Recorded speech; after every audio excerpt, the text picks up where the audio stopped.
Okay, number 12. It's a coin problem mixture, so let's make our table at least to organize our data. Hopefully we'll be able to get our equations out of it. So we have the number of coins times the value of that coin equals the amount of money.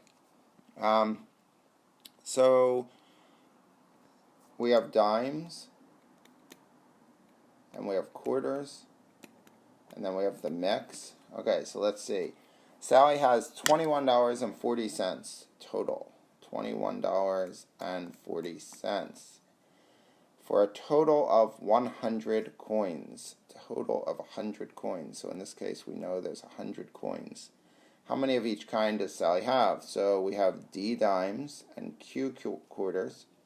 The value of a dime is 0.1. The value of a quarter is 0.25. So that means we have 0.1 D amount of money in dimes and 0.25 Q amount of money in quarters. So our first equation comes from the first column, and our second equation comes from the second column. So we have D plus Q equals 100. And the third column there is 0.1 D plus 0.25 Q equals 21.40.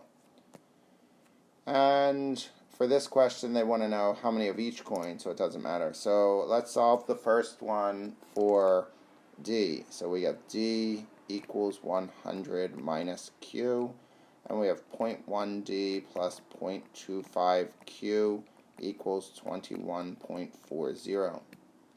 Now I can use substitution, and I can take the 100 minus Q and substitute it in for D.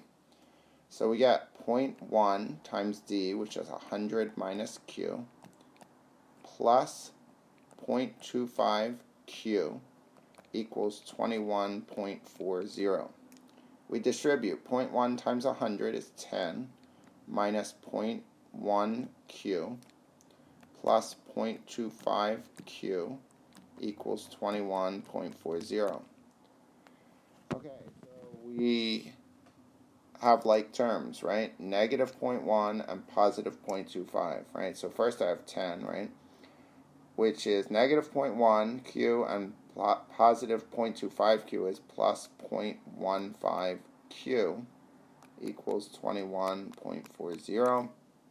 We subtract 10 from both sides, so I have 0.15 Q equals 11.40. And we divide both sides by 0.15, right? So that means Q comes out to be 76, right? So 76 quarters. And then if we want to know how many dimes, we could take one of the equations, this one's the easiest, and we could say D plus 76 equals 100. So D equals 24, and we now know there are 24 dimes.